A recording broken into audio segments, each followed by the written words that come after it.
Bismillahirrahmanirrahim.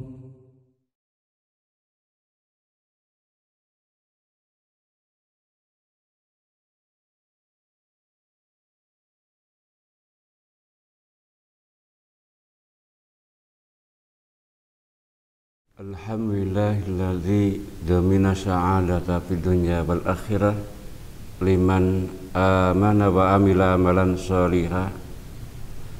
Asyhadu an la ilaha illallah wahdahu la syarikalah wa asyhadu anna Muhammadan abduhu wa rasuluh. Amma ba'du. Ikhwatu iman yang dimuliakan oleh Allah Subhanahu wa taala, alhamdulillah dengan inayah serta karunia-Nya pada saat ini kita dapat bersua kembali untuk mengisi kajian online Pimpinan Cabang Persatuan Islam, yang mana materi yang saya tertinggal yaitu bertalian dengan al-ibadatu. Tempo hari beberapa hal sudah disampaikan, dan lanjutan dari itu kita masuk kepada dasar ibadah, yang mana yang pertama makna ibadah, yang kedua takrif ibadah, yang ketiga wawasan ibadah, dan yang keempat sekarang yaitu dasar ibadah. Nah, dasar ibadah itu terdiri dari 3 komponen, yaitu al-ilmu, yang kedua al-amalu, yang ketiga an-niyatu. Al-ilmu merupakan kunci untuk segala sesuatu kita melakukan. Suatu ibadah harus didasari dengan dasar keilmuan. Kalau kita tidak mempunyai ilmu, tentu kita akan melakukan sekehendak kita tanpa aturan, tanpa batasan, yang penting kita suka. Sehingga ada ungkapan yang penting niatnya baik. Nah, dalam beribadah bukan hanya sekedar niat, tapi harus ada 3 komponen yang tadi, yaitu yang pertama al-ilmu. Kalau kita memperhatikan tentang Isra Mi'raj, Nabi sallallahu alaihi wasallam diisrakan, dimi'rajkan oleh Allah Subhanahu wa taala dari Makkah menuju Masjidil Aqsa. Setelah itu dibawa oleh malaikat Jibril melewati tingkatan-tingkatan langit untuk bertemu dengan zat Allah Subhanahu wa taala, yang mana hasil dari Isra Mi'raj itu membawa oleh syariat sholat yang 5 waktu. Nah, Nabi dibawa oleh malaikat Jibril suatu malam, dan berakhir juga pada malam itu Nabi tiba kembali di Madinah, di Mekah, yaitu sebelum masuk sholat subuh. Tapi ketika masuk sholat subuh, Nabi tidak melakukan sholat. Padahal Nabi sudah mengetahui ada instruksi, ada perintah dari Allah Subhanahu wa taala untuk melakukan sholat sehari semalam 5 waktu. Nah, ternyata Nabi tidak melakukan sholat subuh padahal sudah masuk waktu sholat. Tapi Nabi SAW melakukan sholat setelah malaikat Jibril mengajari beliau bagaimana kaifiyah sholat. Secara terperinci diajarkan oleh malaikat Jibril. Dari sini kita mengetahui bahwa untuk mewujudkan suatu ibadah itu harus ada 3 komponen yang tadi, yaitu al-ilmu. yang mana tempoh hari sudah saya bahas. Yang kedua al-amalu. Nah, al-amalu ini menjadi bahasa kita, bahasa paku di dalam bahasa kita adalah amal atau bakti sosial, amal bakti sosial, amal soleh. Dan banyak yang mengartikan bahwa amal itu senantiasa baik. Padahal amal itu ada dua sisi. Ada amal yang hasan, ada amal yang sayyi'ah. Ada amal yang baik, ada amal yang jelek.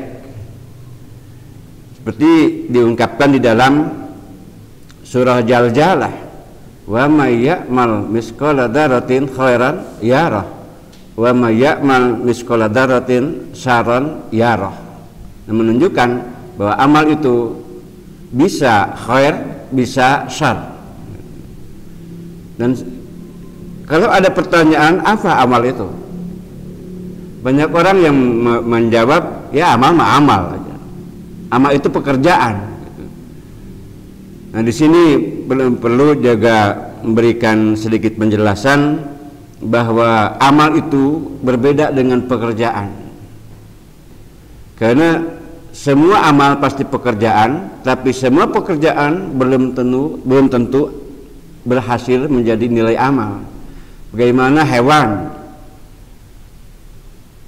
orang hutan atau binatang di hutan, mereka bekerja tapi belum tentu beramal, dan tidak ada tuntutan amal yang disandarkan kepada hewan.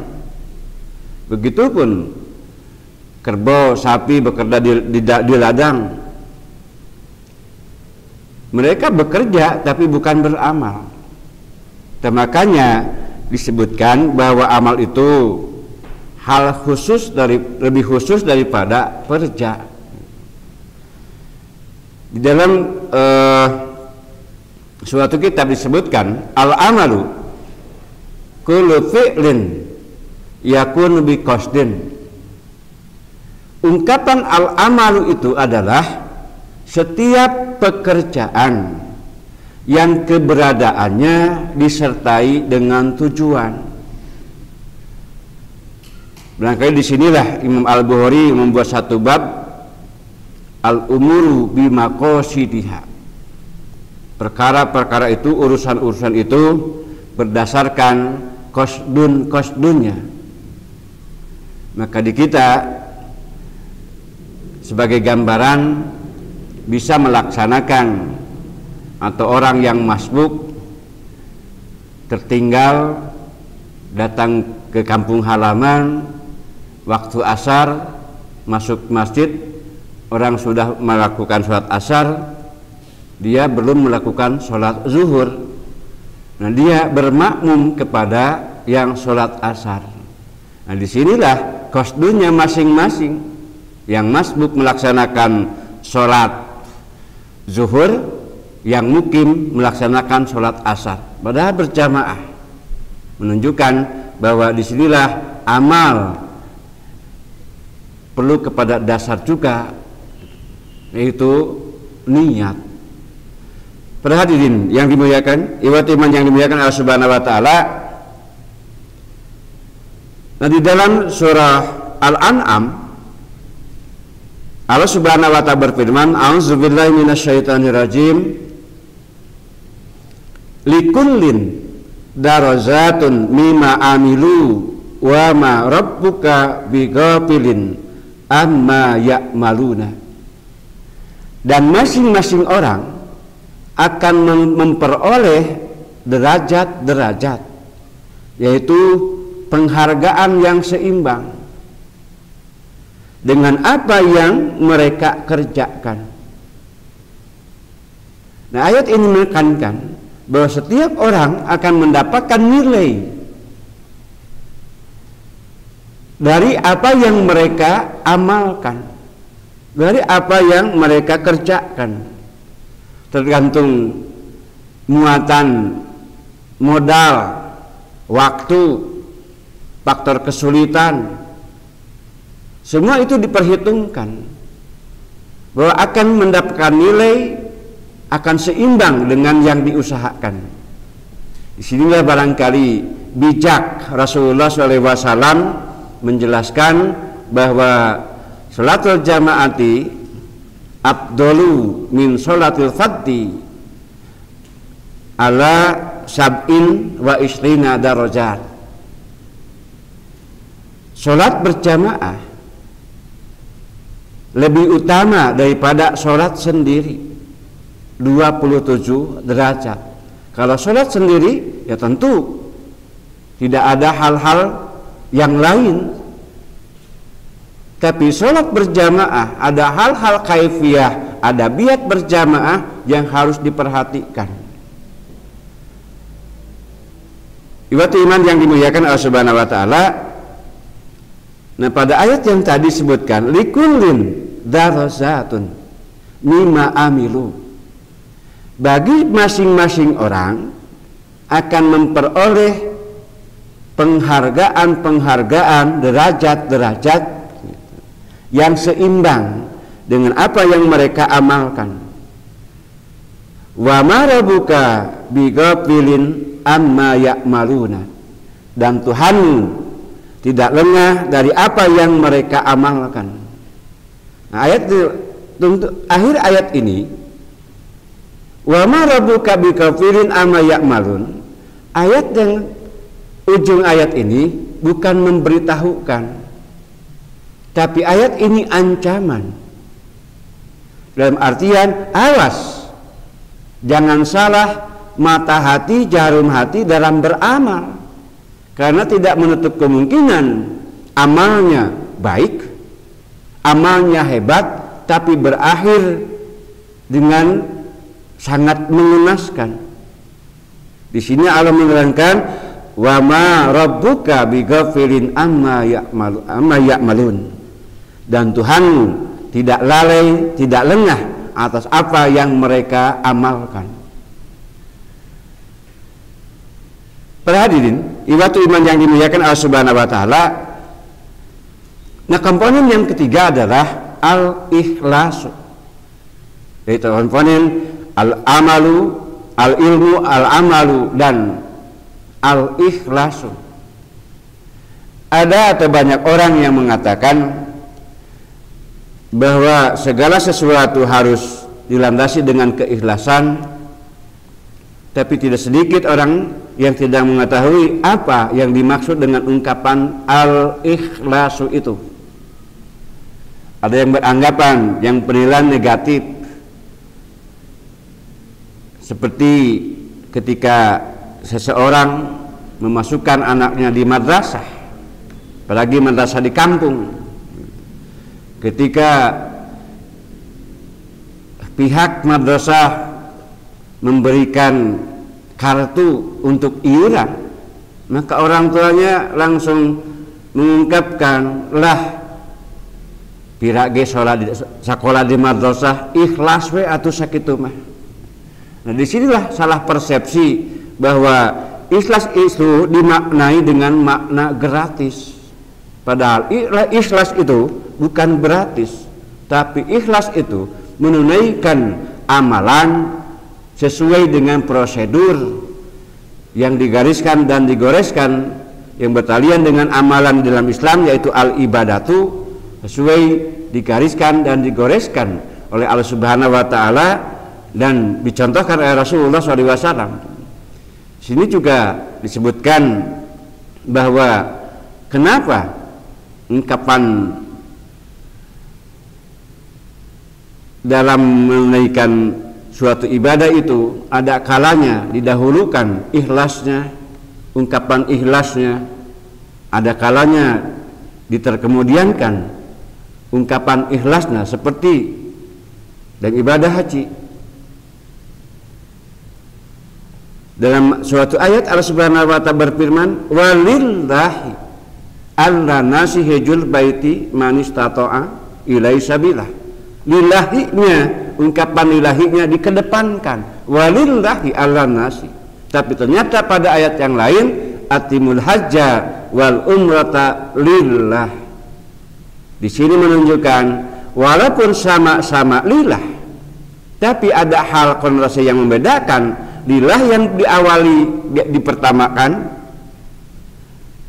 itu ungkapan motivasi, qasdun, tujuan atau ikhlas dalam menunaikan suatu ibadah. Sedangkan ungkapan yang kedua yang diakhirkan atimul hajja wal umrata lillah, di sini ikhlas dalam kaifiyah. Nah, ikhlas dalam kaifiyah ini tidak akan menambahi, mengurangi. Semua dilakukan dengan prosedur atau istilahnya juklak yang dipertunjukkan dan dipraktekkan oleh Rasulullah SAW. Di sinilah fungsi ikhlas, bahwa ikhlas itu adalah melakukan sesuatu sesuai dengan prosedur. Maka diungkapkan dalam suatu ungkapan al-ikhlasu at-tabarri an kulli ma dunallahi ta'ala. Ikhlas itu adalah berlepas diri dari segala sesuatu, apapun namanya, berlepas dari segala sesuatu kecuali kepada Allah. Nah, uji ikhlas ini hanya mengharapkan, hanya menginginkan penilaian dari Allah dan penghargaan dari Allah.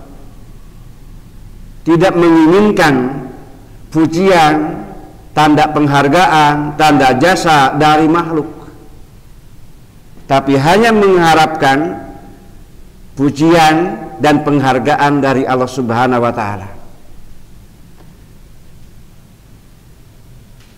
Oleh karena itu di dalam surah Al-Baqarah Allah Subhanahu wa Ta'ala berfirman, "Wa ma umiru illa liya'budullaha mukhlishina lahuddina hunafa." Padahal mereka tidak disuruh kecuali supaya mereka beribadah kepada Allah dengan mengikhlaskan, memurnikan ibadah itu sebagai bentuk ketaatan kepada Allah Subhanahu wa Ta'ala dengan menjalankan agama yang lurus. Ibadah iman yang dimuliakan oleh Subhanahu wa Ta'ala. Nah, 3 komponen inilah yang harus kita miliki dalam mewujudkan suatu ibadah, berwujudnya suatu ilmu, adanya aplikasi dari keilmuan yaitu amal, dan adanya nilai keikhlasan yang mendasari berwujudnya suatu amal. Di dalam kitab Jami'u Durusul Arabiyah diungkapkan an-nasu kulluhum halka illal amiluna, al-amiluna kulluhum halka illal amiluna, al-amiluna kulluhum halka illal mukhlisuna. Manusia, yang namanya manusia itu akan celaka, akan binasa kecuali orang-orang yang beramal. Dan yang beramal pun akan celaka, akan binasa kecuali yang berilmu. Dan yang berilmu pun akan celaka kecuali orang-orang yang ikhlas dalam beramal. Nah, pada kitab Jami'ul Durusul Arabiyah diungkapkan di situ adalah ungkapan ini adalah al-hadis. Tapi sampai saat ini saya belum menemukan bahwa ini hadis riwayat siapa, sabda atau perkataan siapa. Tapi ungkapan ini membuat nasihat yang cukup kita bisa memahami bahwa untuk mewujudkan suatu nilai ibadah itu harus terwujud 3 komponen yang tadi, yaitu ilmu, amal, dan ikhlas. Batiman yang dimuliakan Allah Subhanahu wa taala. Nah, kalau kita memperhatikan ada suatu hadis, hal ini mudah-mudahan bisa menjadi pelajaran bagi kita. Hadis ini diriwayatkan oleh Imam Muslim, yang mana beliau meriwayatkan bersumber dari sahabat Abu Hurairah, Rasulullah Shallallahu Alaihi Wasallam beliau bersabda, inna awwalan nasi yuqda yaumal qiyamati alaih, sesungguhnya manusia yang pertama-tama kali dihisab pada hari kiamat ialah satu, rajulun ustushida, seseorang yang mati di medan jihad. Fa'utiya bihi, lalu orang itu ditampilkan di hadapan Allah Subhanahu wa taala. Fa'arafaha ni'amahu, fa'arafaha, lalu Allah merinci, memperkenalkan nikmat-nikmat kepada orang itu, dan orang itu mengetahuinya. Sebelum terjadi transaksi serah terima nikmat-nikmat itu, Allah bertanya, fama amilta fiha, apa yang engkau kerjakan ketika engkau di dunia? Orang itu menjawab, qataltu fika hatas tushiddu, saya berperang di jalan engkau, saya berperang membela agama engkau dengan tujuan lillah, karena engkau, hingga saya terbunuh di medan jihad.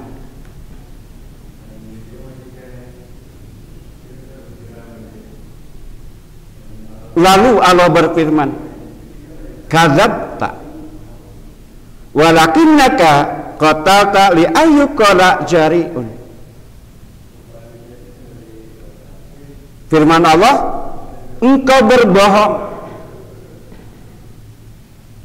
engkau berbohong, berperang membela agamaku karena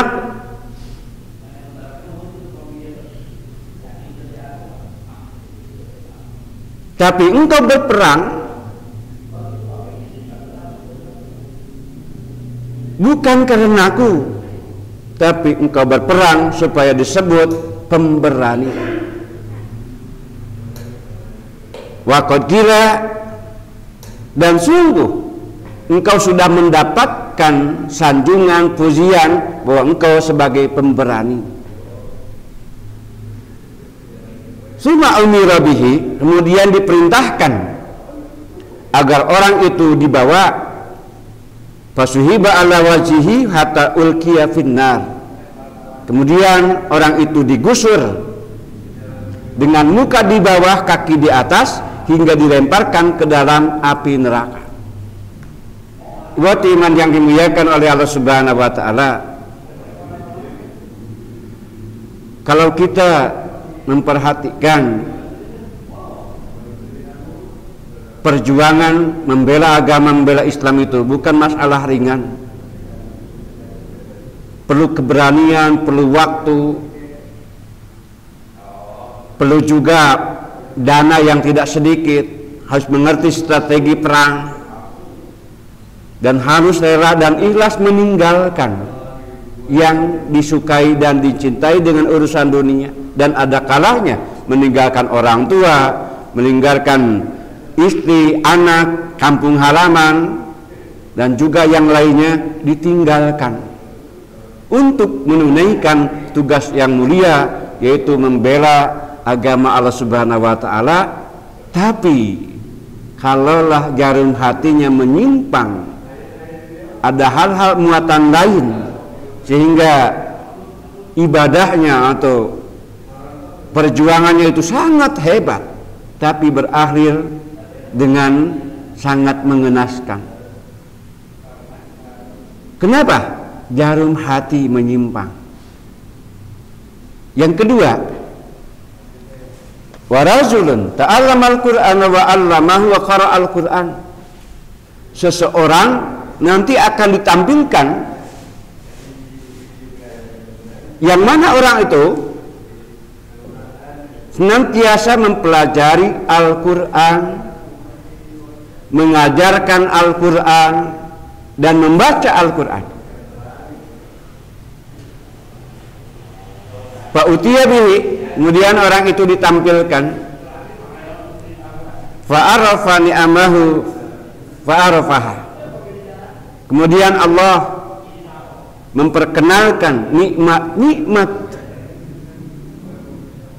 yang akan diserahkan kepada orang itu, dan orang itu pun mengenalnya.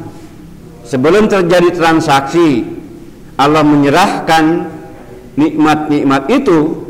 Allah bertanya lebih dahulu, fama amil tafiha, apa yang kamu kerjakan ketika di dunia? Orang itu menjawab, inni qara'tul Qur'ana wa ini ta'alamtul ilma wa 'allamahu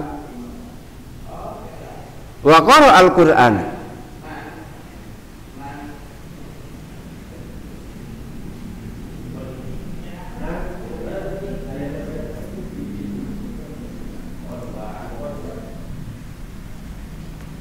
Waktu iman yang dimuliakan Allah Subhanahu wa taala. Nah, orang yang kedua ini dia menjawab ketika Allah bertanya, apa yang kamu kerjakan? Orang itu menjawab, ta'allamtul Qur'ana, ta'amtul ilma wa 'allamtuh wa qara'tul Qur'ana fika. Ketika di dunia aku mempelajari ilmu dan mengajarkan ilmu, dan aku senantiasa membaca Al-Quran karena engkau. Allah berfirman, kadzabta, kamu berdusta, walakinnaka ta'allamal ilma li ayyukala alimun, akan tetapi kamu mempelajari ilmu itu bukan karenaku, tapi kamu mempelajari ilmu itu supaya kamu disebut alimun, seorang yang alim, seorang yang cerdik pandai, seorang yang mahir, seorang yang pintar di dalam agama. Dan kamu membaca Al-Quran bukan karena aku, tapi kamu membaca Al-Quran supaya kamu mendapat gelar huwa qari'un, orang itu mahir membaca Al-Quran, ingin disebut seorang qari dan qari'ah terbaik. Wa qad qila, dan sungguh sudah mendapatkan hal itu. Kamu sudah mendapatkan disebut oleh orang sebagai ustadz senior, orang alim dan orang yang berilmu, dan engkau disebut oleh orang lain orang yang mahir dalam membaca Al-Quran. Summa umira bihi, kemudian orang itu diperintahkan supaya dibawa pasuhiba ala wajhihi hatta ulqiya finnar, dan orang itu dibawa dengan cara digusur, muka di bawah, kaki di atas, kemudian orang itu dilemparkan ke dalam api neraka. Nasib yang kedua ini tidak jauh berbeda dengan nasib yang pertama. Sedangkan yang ketiga, Nabi SAW menyebutkan, wa rajulun wa sa'allahu alaihi wa atahu min asnafil mali, seseorang yang Allah memberi keleluasaan kepadanya dan memberinya dari berbagai penjuru, berbagai bentuk harta, berkarir dalam suatu hal, berjalan dengan sukses, bergerak dalam bidang suatu hal, berhasil dengan sukses. Setiap aktivitas ekonomi, setiap aktivitas berniaganya selalu berhasil dengan sukses. lalu orang itu ditampilkan di mahkamah Allah, fa utiya bihi fa arafahu ni'amah, orang itu ditampilkan dan Allah memperkenalkan nikmat-nikmat kepadanya, fa arafaha, dan orang itu pun mengetahuinya sebelum terjadi transaksi. Setelah terima nikmat-nikmat itu, Allah terlebih dahulu bertanya, fama amil tafiha, apa yang engkau kerjakan ketika di dunia? Orang itu menjawab, ma taraktu min sabilin tuhibbu ayunfaqa fiha ila anfaqtu fiha laka. Ya Allah, ketika hamba berada di dunia, hamba tidak pernah meninggalkan suatu jalan, suatu metode, suatu cara yang hal itu engkau cintai untuk di situ diwujudkan infak untuk kelangsungan prosesi sabil itu, kecuali hamba ini berinfak padanya apapun berapapun nominal yang diperlukan, hamba penuhi. Semua itu hamba lakukan karena engkau. Buat iman yang dimuliakan Allah Subhanahu wa taala, ternyata nasib terakhir yang ketiga ini pun tidak jauh berbeda dengan apa yang dialami oleh yang pertama dan kedua. Orang ini berakhir dilemparkan ke dalam api neraka. Nah, ini jadi pelajaran bagi kita dalam mewujudkan suatu ibadah atau suatu amal. Kita harus terbentuk tiga hal, yaitu ilmu, amal, dan ikhlas. Dan jagalah jarum hati kita harus senantiasa bertuju kepada mengharap ridho dan magfirah Allah Subhanahu wa taala. Buat iman yang dimuliakan Allah Subhanahu wa taala, barangkali inilah untuk saat ini yang saya bisa sampaikan. Mudah-mudahan ada sedikit manfaat dari bahasan ini untuk kita amalkan dalam kehidupan sehari-hari. Aqulu qouli hadza wa astaghfirullah li wa lakum. Wassalamualaikum warahmatullahi wabarakatuh.